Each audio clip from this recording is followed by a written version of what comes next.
Hey everybody, Mr. Judson here. So yesterday we took a look at trying to solve exponential equations where there's a variable in the exponent with story problems, okay? Now what we're going to do is we're going to just take that one step farther, all right? So what that means when I say one step farther, it means before we can really answer the question, we have to figure out a piece of information. In this case, it's at what rate is this boat depreciating? Okay? It doesn't ask us to find that anywhere in the question here, but it's something that I need to do before I can fully answer the question. So let's just read this real quick. It says in 2014, a boat was purchased for $42,000. Unreal. It's crazy the amount of money that people spend on toys nowadays, you know. But to spend $42,000 on a boat is not hard to do. Okay. In 2019, the boat was valued at $15,000. That's 5 years later. Look at the depreciation in that. Boats depreciate so much faster than cars. And same thing with RVs. You know, motorhomes, travel trailers. I often say only idiots buy boats. I happen to own one. Makes me kind of an idiot. But I have to have one. You know, I have a piece of property at a lake that you can't drive to. You can only get there by boat. It's the only way to get there. And so I have to have a boat to be able to get to it. Fortunately, I've bought one boat, and I've had it now for 23 years. And it's had only a couple minor problems. I've been really lucky with my boat. But for the most part, boats are nothing but a hole in the ground to throw your money into. They always have problems. And they lose value really fast. So it's not a wise thing to buy unless you just have extra money. Okay? They sure are fun. I won't argue that. It's fun to have a boat and get out on the water. Alright, so the value of this boat dropped from $42,000 to $15,000 in a 5-year period. And the question here is, what will the boat's value be in 2025? Well, before I can answer this, I need to know what's the rate at which the boat depreciates. So I need to use the first part of information here to find the depreciation rate, and then I'll use that to answer the question. Right? So let's go ahead and try this. So anytime something depreciates, we know it depreciates continuously, and so that's going to be our PERT formula. Alright, so in the beginning this boat was worth $42,000. It eventually became worth $15,000. Remember, this A is a future amount. Alright, I've got E raised to some rate. We're trying to figure out what that is. And this depreciation took place from, 2014 to 2019. So that's a 5-year period. So I just need to solve that equation. So I'm going to move my 42,000 over here and divide. When I do that, okay, over here I divide by 42,000 as well. That's gone. Here I can reduce this fraction by dividing both top and bottom by 1,000. So I end up with 15 over 42. And maybe it can reduce farther, but I don't really care. It's fine just to leave it like that. And here I've got E raised to the 5r. Alright, so now I've isolated my base and the exponent. So I now need to take the natural log of both sides. So I'll take the natural log of that, natural log of that. Remember, anytime your base is E, you have to use natural log. Okay? Alright, so that means since I've got an exponent raised to an exponent, I can bring that down in front and multiply. So I've got natural log of 15 over 42 equals 5r times natural log of E, which we know that that's equal to 1. So I really just have to divide by 5 to figure out what r is. So r is going to equal, I've got natural log of 15 divided by 42. And then I need to divide that whole thing by 5. You know, it's not a bad idea to go ahead and hit the enter button and get this decimal number first. That way we just make sure that everything's happening properly. Now I'm going to divide by 5. And there's what I get. A negative 0.206.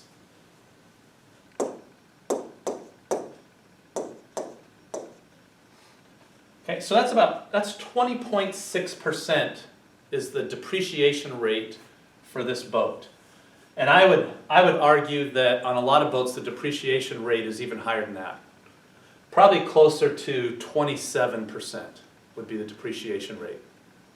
Not a good investment. This is definitely something I would not go out and buy brand new. Right?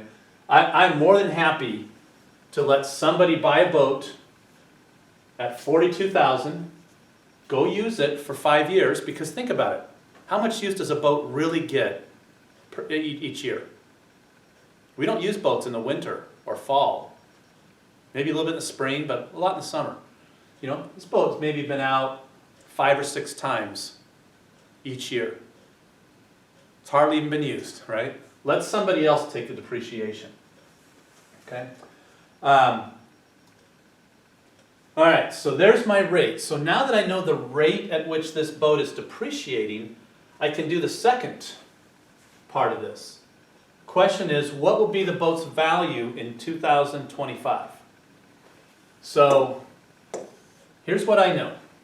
The boat was worth $42,000, and this was in 2014. I know the depreciation rate is a negative 0.206, and from 2014 to 2025, that's an 11-year period. So for this problem, I don't have to solve for something. I just have to plug the numbers in, put it in the calculator, and see what I get. Now, if they would have said, how long before this boat is worth $5,000? Well, now I'm solving for t. That's a variable in the exponent, and I need to go through and kind of do this whole process here again. All right? But here I'm just punching numbers into my calculator. So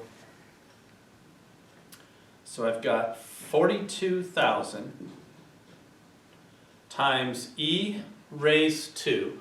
Now, I want to try and keep this as exact as possible. This was a rounded decimal number, right? The exact number is still right here. So I'm just going to arrow up and hit enter. Oh, come on, go up. Oh, this calculator doesn't do this. So on my calculator, I can't arrow up and hit enter on that. Your guys says you can. What I have to do is I've got to use this ANS, which means last answer. Okay, the last answer was this decimal here. And then times 11 years, close parenthesis. That should give me the value of this boat. All right, hit enter. Oh, $4,360. 15 cents.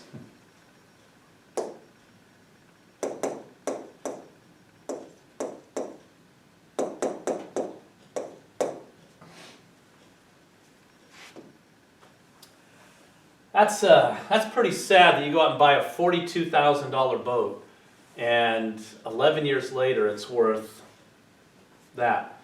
Now, part of the reason why boats depreciate so fast is in the wintertime around here, people leave them outside. The covers that are on them end up ripping in the wind or the rain or whatever, and then water gets in, and so it gets damaged, and things get moldy and mildewy inside. You know, the other thing that happens a lot is people don't properly winterize their motors, and so in the winter, if it freezes, the water inside the engine will freeze up and crack the engine block. The engine doesn't work anymore. You need a new motor. You know, those are things that are preventable, but sometimes it's hard to prevent. Where do you park your boat if you don't have a garage for it? You have to leave it outside. I choose to leave my car outside, and I put my boat in the garage for the winter, just because I don't want it to get damaged. And you know, here I am, 23 years later. I still have a halfway decent boat that runs well. All right, let's try another problem. All right, so let's read this problem. It says, in an experiment, there are 100 fruit flies. Ugh. You ever leave a banana sitting around too long and all of a sudden you got fruit flies everywhere? This always grosses me out. After 2 days, the population has grown to 300 fruit flies. So apparently someone hasn't removed that banana yet, right? How long until there are 1,000 fruit flies? All right, so again, I need to take the information in the beginning and I need to figure out what's the rate at which this population is growing. Got to find the growth rate. Okay? Once I know the growth rate, then I should be able to answer this last question. So it's a population. Populations change continuously, so we're still talking about the PERT formula. So there were 100 fruit flies in the beginning. That population became 300 fruit flies after 2 days. So I've got e raised to the r times 2. And so I need to solve that equation to see how long it takes 100 fruit flies to turn into, or what the growth rate is for 100 flies to turn into 300 after 2 days. All right? So first thing I'll do is divide by 100. When I do that, I get 3, e to the 2r. Then we'll take the natural log of both sides. I'll bring that 2r down in front. So now I've got natural log of 3 equals 2r times natural log of e, which is 1. And so I just need to divide by 2. So if I do that, I've got natural log of 3 divided by 2. Wow, that's a fast growth rate. 0.549.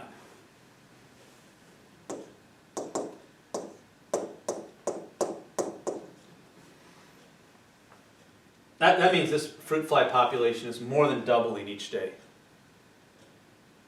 Yeah. All right, so now my question is, how long until there are 1,000 fruit flies? So one of the things that we have to figure out is, when they say how long, does that mean how long after we knew there were 300? Or how much, how far from the beginning? And you can answer that question either way. You just want to be real clear with how you answer it. I'm going to go from the beginning. Okay? So I'm still using the PERT formula. We had 100 fruit flies. I want to know how long until that population turns into 1,000 fruit flies. I've got e raised to the, we know the growth rate. It was 0.549. And the question is, how long? So we're solving for the variable t. So, this right here really looks just like this, except here the variable in the exponent was r, here it's t, but I still need to solve that the exact same way. All right, so I'm going to start by isolating the base and the exponent, so I'll move the 100 over and divide. When I divide by 100, I get 10 equals e to the 0.549t. I'll then take the natural log of both sides. And so when I bring that exponent down in front, 0.549t times natural log of e, which again, that's 1, so we don't have to worry about it. So I just need to divide by this, and I've got the amount of time. So I go back to the calculator. Remember, this number's rounded. I don't want to use that number. I actually want to use this entire decimal number here. All right, so I've got natural log of 10 divided by second and then a and s. That a and s means last answer. Let's get rid of that. Okay, and so I hit enter. You guys can do natural log of 10 divided by and then just arrow up and hit enter on your calculator. So I divide that and I get 4.192.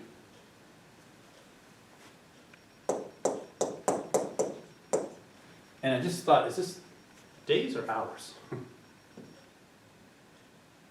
Days. So yeah, a little over 4 days we've got 1,000 fruit flies buzzing around. This is why you don't want to go on vacation in the summer and leave a banana sitting on the counter.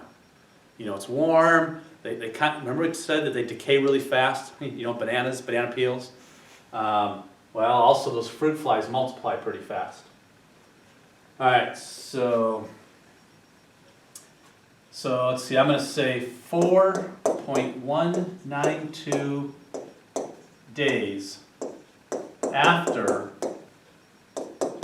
the original 100 fruit flies. Now somebody was saying a certain number of days after there were 300. Well, remember that was 2 days later, so just subtract 2 from this. You'd have 2.192 days after there were 300 fruit flies. Fruit flies.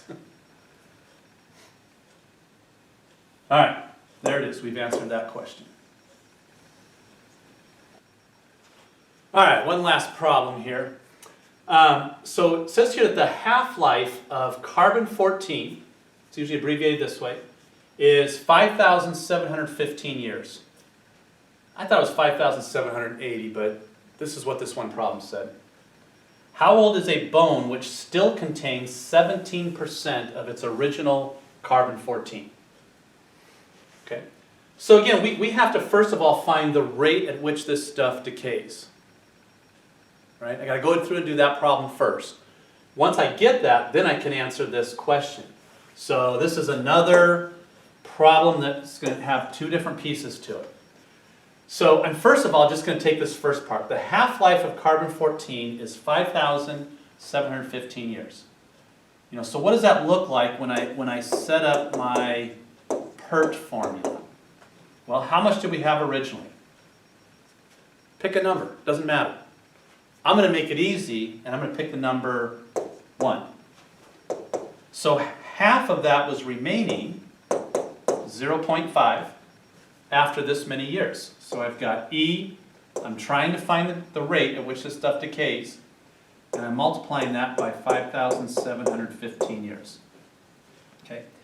You know, you could pick 20, and half of it would be 10. You could pick 8, and half of it would be 4. It doesn't matter, because the moment you move this number over and divide, we all get 0.5 on this side. That's why I say pick a number. Doesn't matter what you choose. Okay? So 1 times anything is the same thing, so really I can ignore that 1. I want to take the natural log of both sides. I'm just going to write right over the 1. That allows me to bring that exponent down in front. So what I have now is natural log of 0.5 equals 5,715r times natural log of v, which again, natural log of v is 1. We're just always going to make that change. So I just need to divide by this, and so my rate of decay is going to be, let me clear this off, natural log of 0.5 divided by 5,715. And there I get a very small number. I have to move that decimal point this way 4 places. So R is going to equal a negative 0.000121.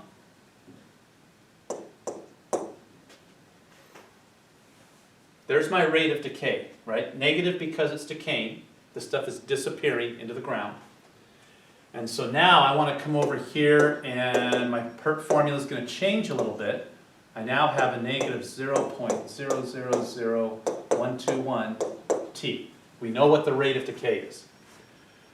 So how old is a bone which still contains 17% of its original carbon-14? So we're kind of back to that same question. Well, how much did it have in the beginning? I don't know. Pick a number. And then the number that goes over here is 17% of whatever you choose to start with. Right? 17% of just means multiply by 0.17. So how do I make this easy? I don't know. Let's just go with 100. Okay? I had 100 pounds of carbon-14, or grams, whatever we measure that in, 17% of that is just 17, right? The word percent means how many out of 100. So it makes sense to choose that as a starting amount. E to the negative 0.000121 t. Now, for anybody who's sitting there going, Judson, why don't you just call this 1 and then call this 0.17? Good for you. You're seeing things that are good to see. I'm going to get there as soon as I divide by 100. All right, so divide by 100, you get 0.17. There's our 17% that's remaining. If I had 100% in the beginning, the 100% means one whole. It was all there. And this is e to the negative 0.000121 t. All right, so natural log of each side. Bring your exponent down in front. We've got the negative 0.000121 times t times the natural log of e, and that equals the natural log of 0.17. That'll go to 1. To get t by itself, we just have to move this over and divide. So if I do that in the calculator, natural log of 0.17 divided by my last answer,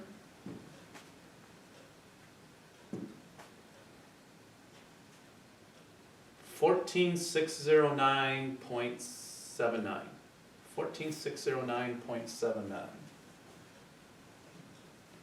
So t equals 14609 forgot already, 79. Oh wait, I have to go 3 digits. So 788. And that's in years.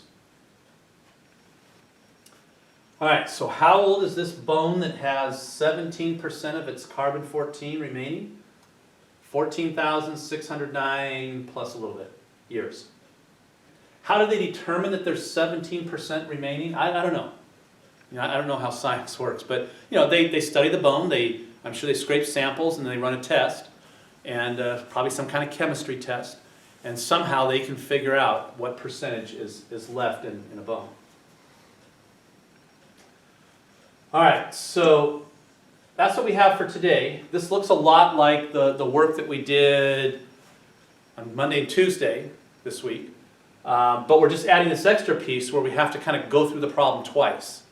All right, but if you can do it once, you can certainly do it twice. So I don't know if we added any degrees of difficulty. We just are taking a different look at it. All right, let me get you guys a homework assignment. All right, so we're on week 17. This is our Wednesday piece. We're doing page 266, 42, 43, and 44. These are the only problems that really fit what we're talking about, so I don't have a huge selection in the book that I can assign, but I think these do an okay job. All right, you guys, that's it. That's all we have for today. You guys take care, stay safe. I will see you on Thursday or Friday. Bye.